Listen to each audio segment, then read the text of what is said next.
Radio Grand Lac. Bienvenue dans le grand bain de la vie locale.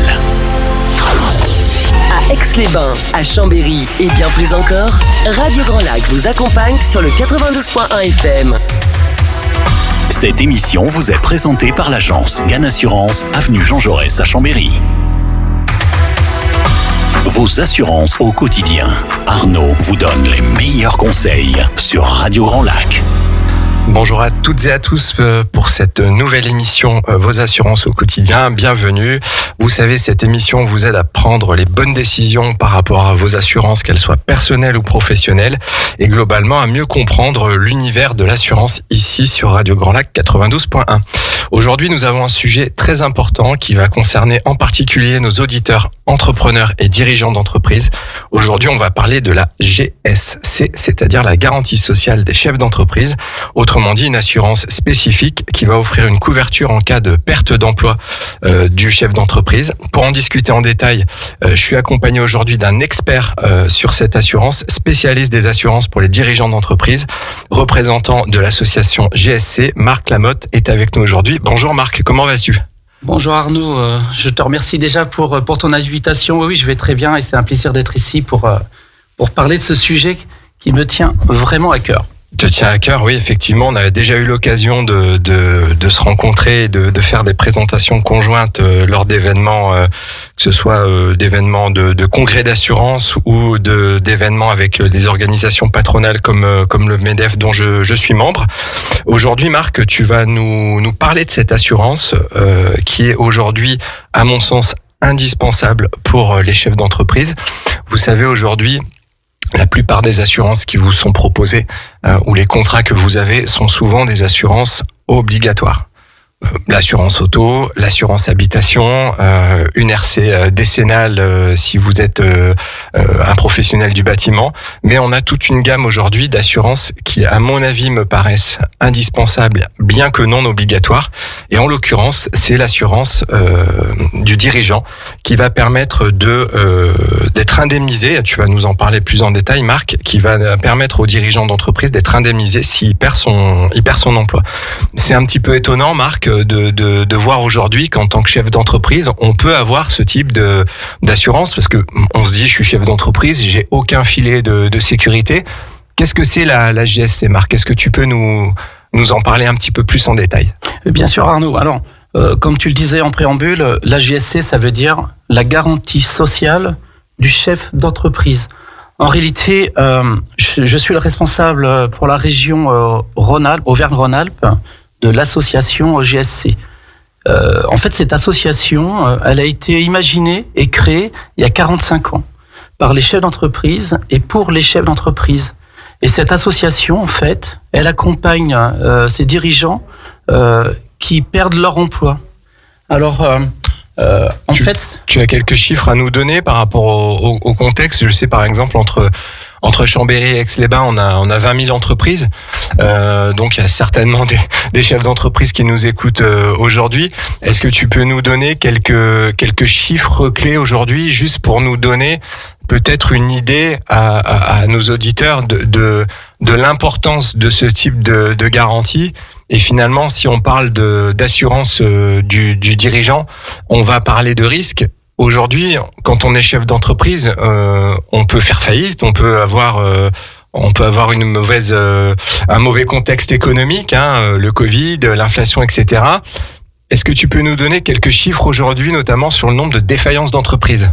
Alors effectivement, les chiffres, donc je vais partager avec vous. En réalité, sont issus d'une étude que la GSC, l'association GSC réalise en partenariat avec la société d'études Altares. Et donc, tous les 6 mois, nous avons des sondages qui sont réalisés et qui nous permettent d'avoir la mesure de l'ampleur des défaillances en France. D'accord. En 2022, en France, c'est plus de 38 000 défaillances qui ont eu lieu. En 2023, on passe le cap des 51 000 défaillances. Et sur le premier semestre 2024, nous en sommes déjà à près de 30 000. C'est-à-dire que, en particulier pour Auvergne-Rhône-Alpes, okay, on passe sur l'année 2023 à plus de 6 300 défaillances. Et sur le premier semestre 2024, et j'arrêterai là pour les chiffres, on est à plus de 3 400. C'est-à-dire ça représente près de 120 défaillances par semaine en Auvergne-Rhône-Alpes. Ouais, c'est énorme. C'est énorme, faut en prendre conscience. C'est vrai que quand on va créer sa société, on va pas la créer, pardonnez-moi l'expression, mais pour se planter. Il y a peut-être une forme de déni, effectivement, de la part des chefs d'entreprise, mais en réalité, sur ce nombre-là, on peut considérer qu'il y a pratiquement 1% des chefs d'entreprise seulement qui sont couverts par cette assurance volontaire. D'accord. En préparant cette émission, on avait mis l'accent sur un chiffre qui était donné. Aujourd'hui, quand un créateur, quand un entrepreneur donc crée son entreprise, l'espérance de vie de l'entreprise, on est à peu près à, c'était combien? C'était 50% des entreprises qui ferment au bout de 5 ans. Alors c'est énorme. Ouais. Absolument. Je voudrais pas être anxiogène aujourd'hui, mais il faut être pragmatique et réaliste. Concernant les créateurs d'entreprises, on sait que 50% d'entre eux ne passeront pas le cap des 5 ans. Pour autant, ils ont accès également à cette couverture d'assurance perte d'emploi ou chômage du dirigeant. Donc on les invite fortement à se renseigner parce que en réalité, mon rôle, comme le rôle de l'association sur le plan national, c'est de sensibiliser et d'informer le plus grand nombre des chefs d'entreprise par rapport à une couverture protection sociale. Pourquoi ? Parce que en cas de défaillance, qu'on n'imagine pas un jour, c'est vrai, mais en cas de défaillance, le rebond, on le gère comment ? Comment on va remplir son frigo, si je puis dire. Comment on va gérer le rebond psychologique. J'y ai tout mis dans mon entreprise. Une partie de mon patrimoine, mes économies, etc. Je fais quoi ensuite ? C'est ça le sens de l'association GSC en France et en particulier en Rhône-Alpes, que j'ai le plaisir et l'honneur de reprendre en relais, c'est sensibiliser les dirigeants sur ce point-là. D'accord. Merci pour ces précisions, Marc. C'est vrai qu'aujourd'hui, une entreprise, elle rencontre des difficultés. Son gérant peut se retrouver sans revenu. Et effectivement, cette assurance, elle va permettre de combler ce vide si je comprends bien, en offrant une indemnité qui va les aider à traverser cette période difficile.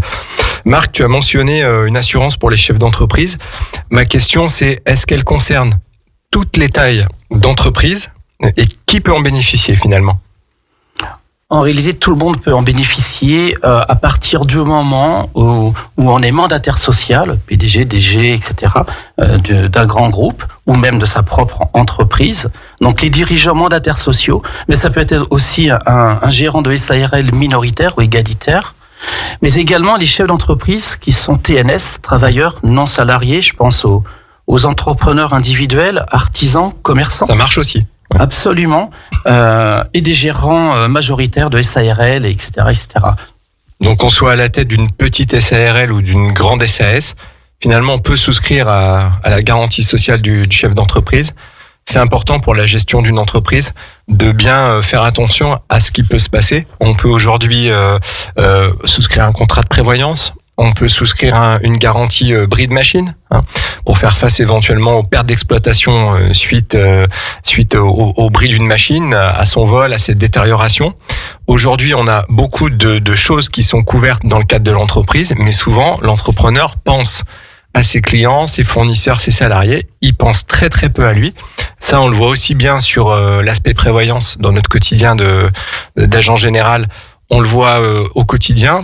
Le chef d'entreprise a tendance à remettre souvent au lendemain les choses qui le concernent lui. Ça peut être la prévoyance, mais c'est aussi, on parle de la retraite aujourd'hui. La retraite, ça consiste à mettre un capital de côté de façon volontaire aujourd'hui pour un revenu complémentaire demain. Mais si finalement, et c'est là que ton intervention est intéressante, Marc, si finalement le revenu d'aujourd'hui n'est pas préservé, le revenu de demain, il est hypothétique, voire hypothéqué. Aujourd'hui, la GSC, Marc, elle va permettre de couvrir des risques. Et quand on parle de risques, moi je suis assez pointilleux, j'aime bien mettre des termes précis derrière les mots qu'on utilise. Quand on parle de risques, pour la GSC, quels sont les risques aujourd'hui qui sont couverts ? Quels événements vous allez garantir avec ce contrat ? Alors en fait, concernant les mandataires sociaux dont on parlait tout à l'heure, qui ont donc un mandat social, l'assurance va couvrir leur révocation ou le non-renouvellement de leur mandat. Mais L'assurance va également couvrir les événements qui vont toucher l'entreprise sur décision judiciaire, liquidation judiciaire, redressement judiciaire, etc. Et puis finalement, les événements qui vont toucher également l'entreprise, mais sur décision amiable, sous contrainte économique. Ça peut être une dissolution anticipée, une cession ou une restructuration profonde. Pour ne pas rendre notre émission trop anxiogène, je voudrais quand même positiver les choses.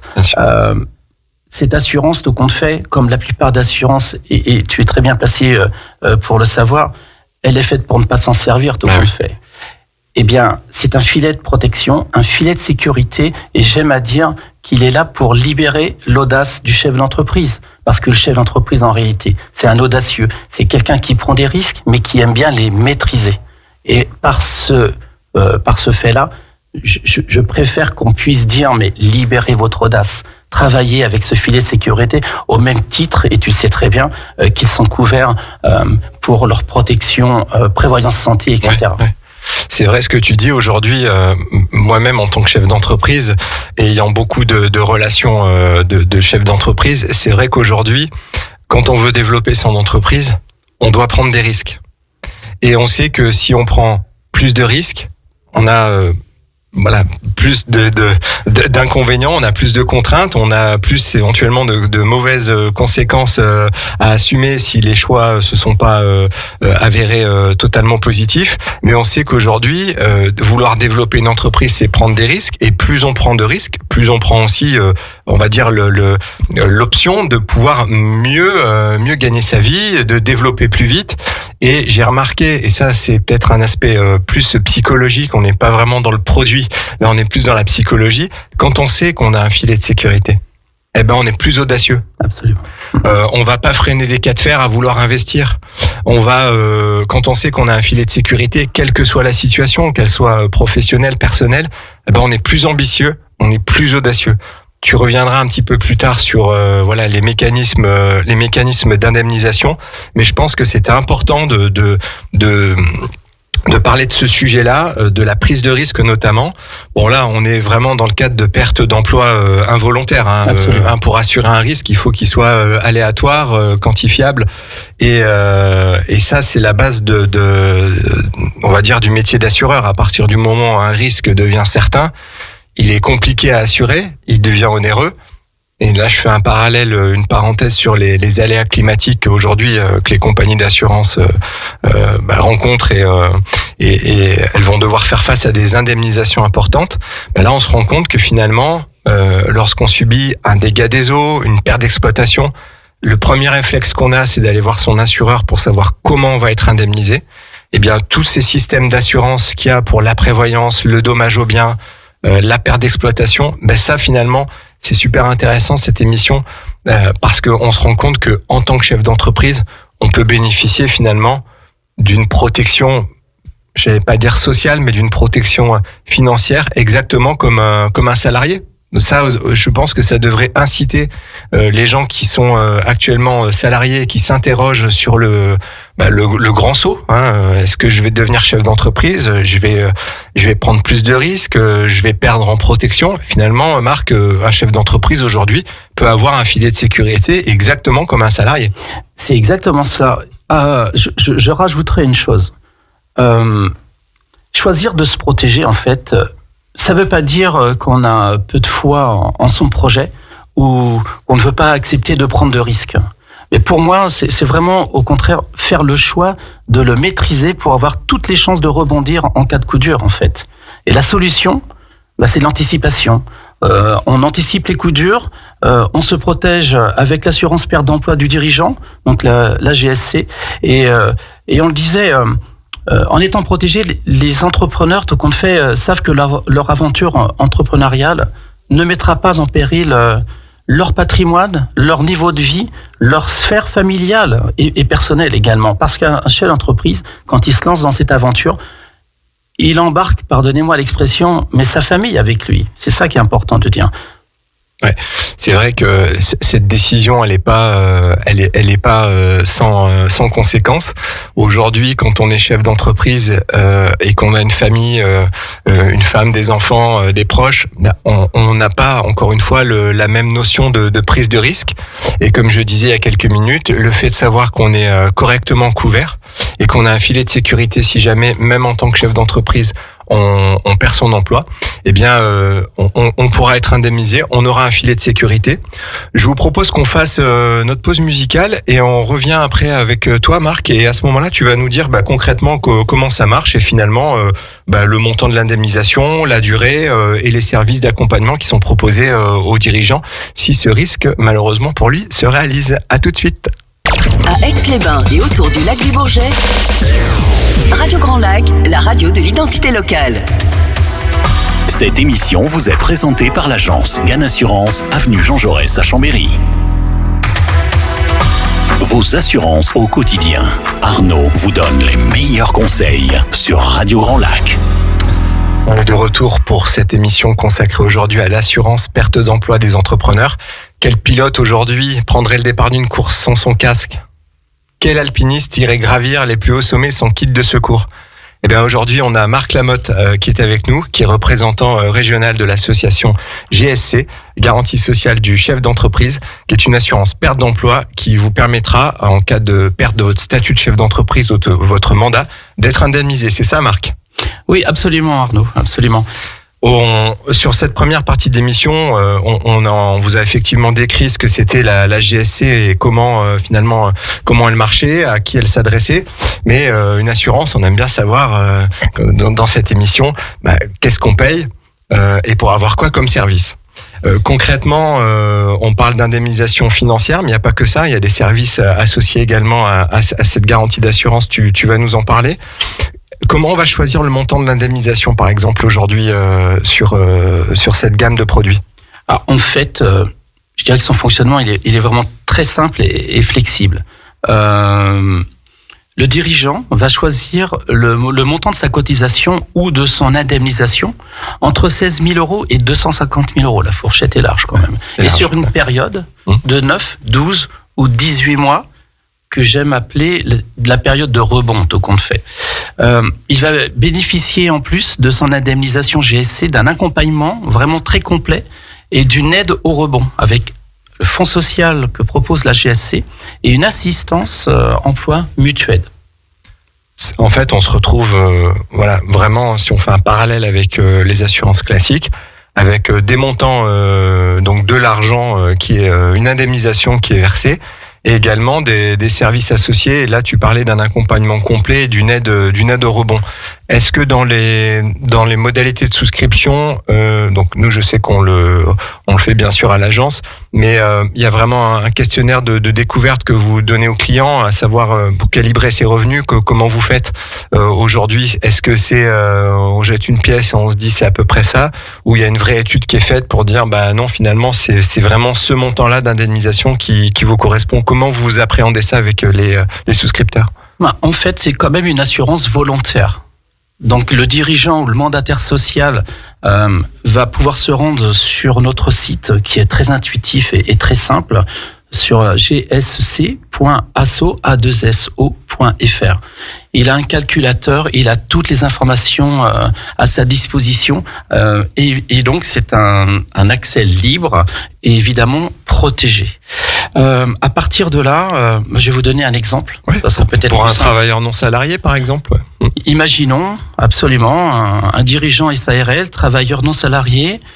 Il est né en 1975. Il déclare 40 000 euros de revenus annuels et il souhaite se couvrir pour 25 000 euros sur une période de 9 mois. On pourrait prendre 24 000 sur 12 mois, ce qui ferait 2 000 euros d'indemnité par mois si jamais il subissait une défaillance. Eh bien, ça va lui coûter moins de 90 euros par mois en réalité. Pour avoir un peu plus de 2 000 euros par mois de revenus. En cas de défaillance, absolument. Mais il ne faut pas oublier les créateurs d'entreprises. Tu en parlais tout à l'heure à juste titre. même les créateurs d'entreprises peuvent souscrire une GSC. Même s'ils touchent aucun revenu, parce que je suis créateur d'entreprise, je peux bénéficier de l'ACRE, etc., etc. Je ne vais pas me verser des revenus dans l'immédiat. Eh bien, la GSC pourrait prendre en compte sa couverture. Et ça veut dire qu'en fait, pour l'assureur, un créateur d'entreprise, c'est quelqu'un qui a moins de 50 créations et qui va se verser entre 0 et 20 000 euros de revenus annuels. Alors ma question, Marc, elle est un peu précise. Je sais qu'il y a beaucoup d'auditeurs qui nous écoutent sur Radio Grand Lac 92.1 qui ont envie de monter une entreprise ou ont monté une entreprise et qui vont avoir recours à une rupture conventionnelle, donc à une indemnisation par le Pôle emploi. Est-ce que aujourd'hui, ma question est simple, est-ce que si je suis créateur indemnisé par le Pôle emploi, je peux cumuler cette assurance de perte d'emploi du dirigeant ou pas? C'est-à-dire que là, si je suis indemnisé, je vais avoir des revenus. Est-ce que la condition pour GSC, c'est de ne pas avoir de revenus du tout, ou il peut y avoir éventuellement un cumul des deux? En réalité, un créateur d'entreprise qui va se lancer dans l'aventure entrepreneuriale, s'il ne se verse pas de revenus dans l'immédiat, dans tous les cas, il va déjà avoir un délai de carence de 12 mois. De 12 mois, voilà. Ensuite, pour 35 € par mois de cotisation, il faut quand même le rappeler, si jamais il devait subir une défaillance dans les 5 ans, il pourrait prétendre à toucher 6 000 € d'indemnité, c'est-à-dire 1 000 € versés pendant un semestre. D'accord, voilà. D'accord. Donc l'idée, c'est ça va être de pouvoir se lancer, mais encore une fois, comme on le disait tout à l'heure, avec ce fameux filet de sécurité. Filet de sécurité. Je rappelle juste à nos auditeurs, tu parlais, Marc, de délai de carence. Le délai de carence en assurance, c'est un délai qui est propre donc à un contrat et qui va faire que le contrat ne pourra produire ses effets d'indemnisation qu'à partir d'une certaine date.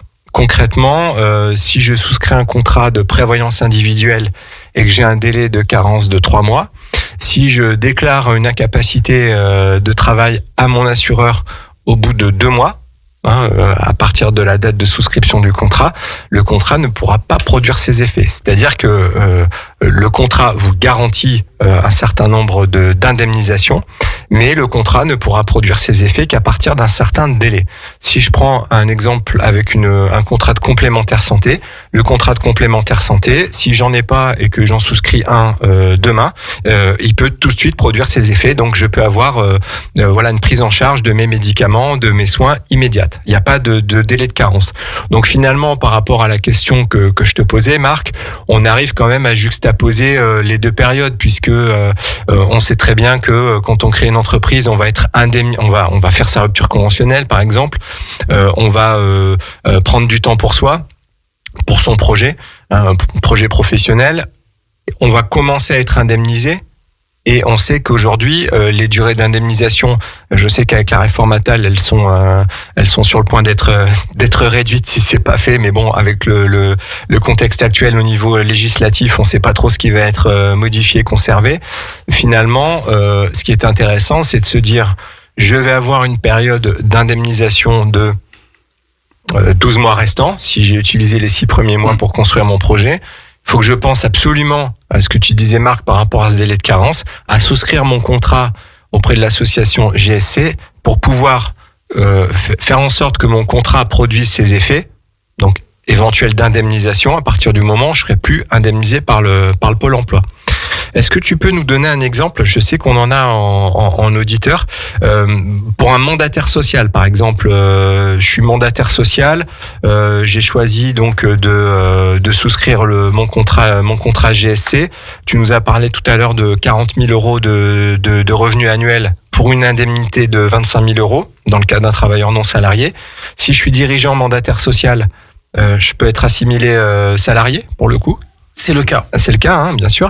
Mais salarié, je vais pas cotiser en tant que mandataire social assimilé au sens de la sécurité sociale, notamment au niveau de ses cotisations, assimilé comme salarié. Je cotise pas au chômage quand je suis dirigeant mandataire social. Encore peut-être un on va dire un préjugé. C'est pas parce qu'aujourd'hui vous décidez de changer de statut ou de passer de SARL en SAS ou carrément de monter une SAS directement que vous allez avoir stricto sensu les mêmes avantages qu'un salarié. Absolument, c'est la particularité de ce statut de mandataire social. On est assimilé salarié et il faut regarder sa feuille de paie pour s'apercevoir qu'on ne cotise pas à France Travail. Ouais. C'est là qu'il faut que les mandataires sociaux prennent conscience qu'ils ne sont plus protégés en cas de révocation ou si je suis président de ma SASU, je subis une défaillance et je ne serai pas couvert. Donc la JSC, en réalité, c'est là le réflexe. Et pour reprendre ce que tu disais précédemment, il faut vraiment être dans l'anticipation en réalité. Ouais. Voilà. Gérer, c'est prévoir. Exactement. Prévenir, c'est guérir. Absolument. Oui. Alors, concernant le mandataire social, un autre exemple, je suis toujours de 1975, je déclare 80 000 euros de revenus nets annuels et je souhaite être couvert à raison de 50 000 euros qui me seraient versés sur une année, donc sur 12 mois. Eh bien, le montant de la cotisation serait d'environ 260 euros par mois. Voilà. Une particularité pour le mandataire social, c'est que le montant de cette cotisation sera remonté sur sa fiche de salaire en avantage en nature. En avantage en nature, voilà, d'accord. Absolument. Ça va donc être chargé à cet endroit-là. D'accord. Ce qui veut dire que si un jour, c'est pas prévu pour ça, mais si un jour les indemnités devaient être débloquées, eh bien, elles ne seront pas imposées, ni même de CSG, CRDS. Ça, c'est vrai que c'est quand même plutôt pas mal. Après, l'exercice qui serait bien de faire, c'est de regarder finalement quel est mon taux de cotisation quand je suis salarié à l'assurance chômage. D'ailleurs, il me semblait que le président de la République l'avait supprimé, ça, non? La cotisation des salariés pour l'assurance chômage. Il me semble qu'à un moment donné, il l'avait supprimé justement pour permettre aux gens d'avoir un petit peu plus de pouvoir d'achat. Point à vérifier. Alors, j'en mettrai pas ma main à couper. Mais aujourd'hui, ce qui serait intéressant, c'est de voir finalement, quand je suis salarié, entre guillemets un vrai salarié, quel est le coût de ma cotisation, en tout cas pour mon employeur, pour l'assurance chômage. Et si demain je suis travailleur non salarié et que je veux, entre guillemets, bien sûr, une équivalence en termes d'indemnisation, ou en tout cas avoir accès à ce service, finalement, par rapport à mon revenu, le pourcentage que ça représente, ça, c'est un calcul qu'on pourra... Ils doivent être vraiment éloignés l'un de l'autre. Ouais, je pense aussi, ouais, tout à fait. On parlait des exemples d'indemnisation. La GSC, elle a également d'autres avantages, notamment au niveau du service d'assistance de Mutuaide. Qu'est-ce que Mutuaide, aujourd'hui, le service d'assistance qui est commun à beaucoup de compagnies d'assurance, peut apporter aujourd'hui en matière de garantie complémentaire? En fait, les adhérents à la GSC peuvent profiter d'un accompagnement personnalisé en cas de défaillance, en cas de rebond. Un réel accompagnement, je dirais, humain aussi, parce qu'il faut quand même digérer ce retour. Un diagnostic bilan et puis vraiment des solutions qui seront adaptées à leurs besoins. Il y a vraiment un coach qui les accompagne dans toutes ces démarches-là.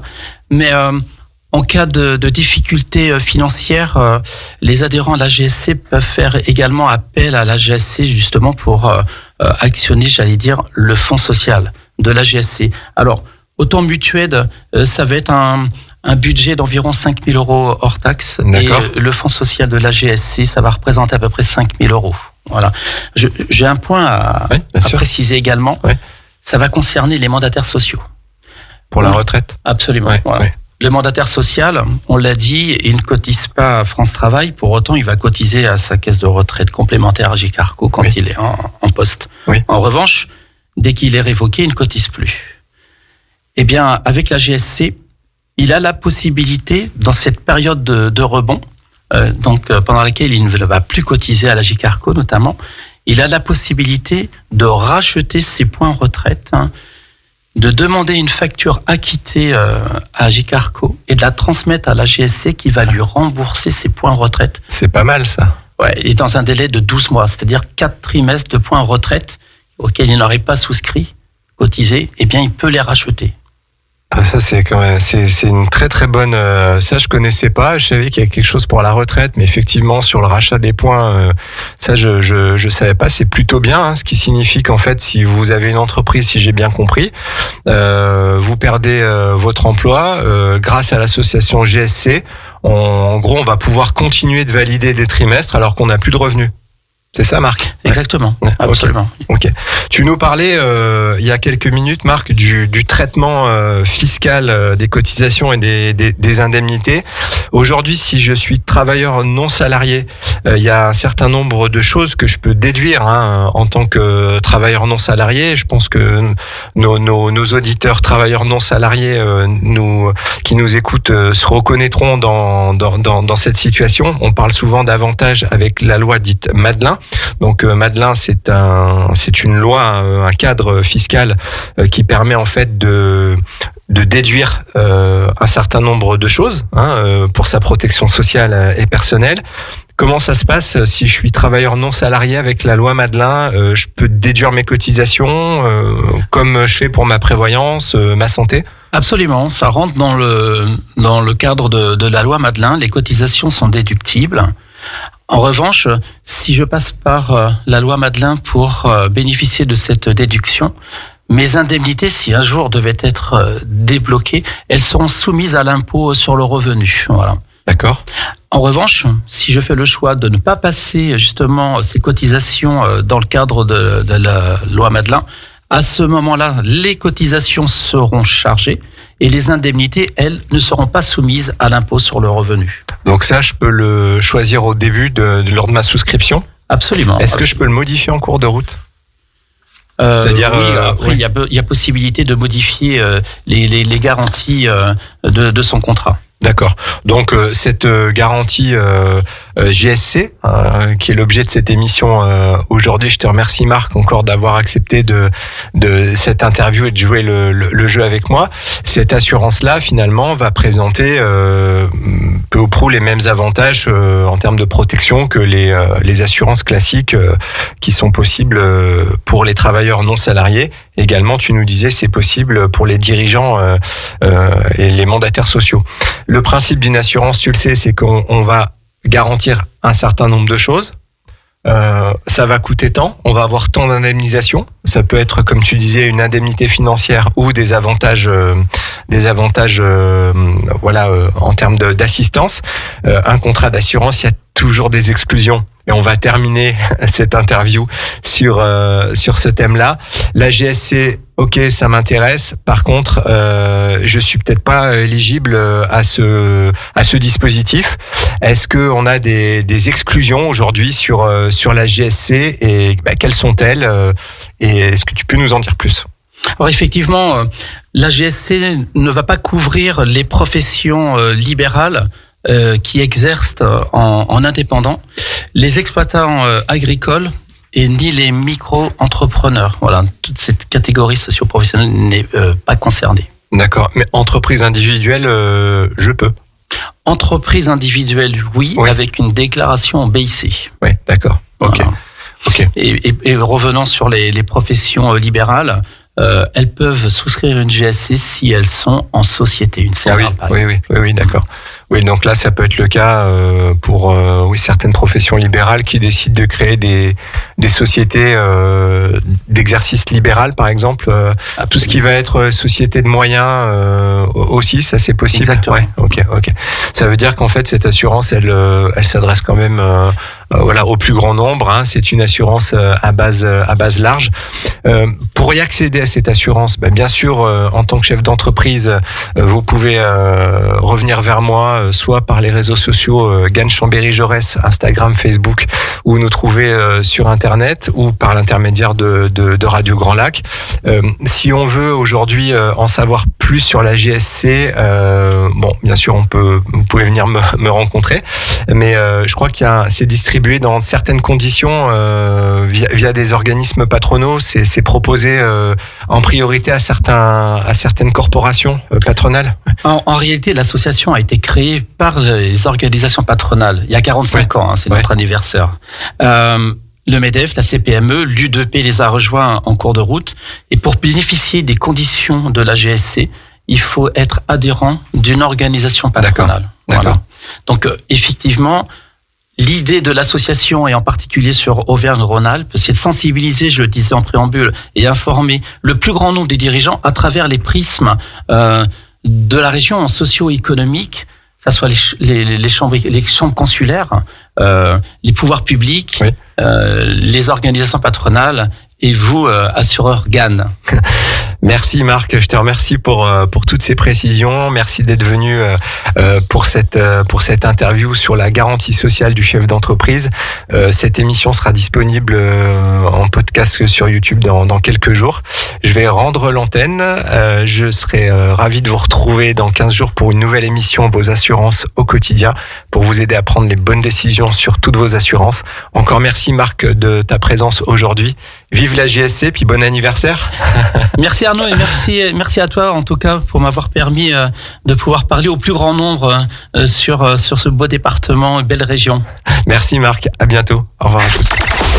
Radio Grand Lac, pour vous et avec vous.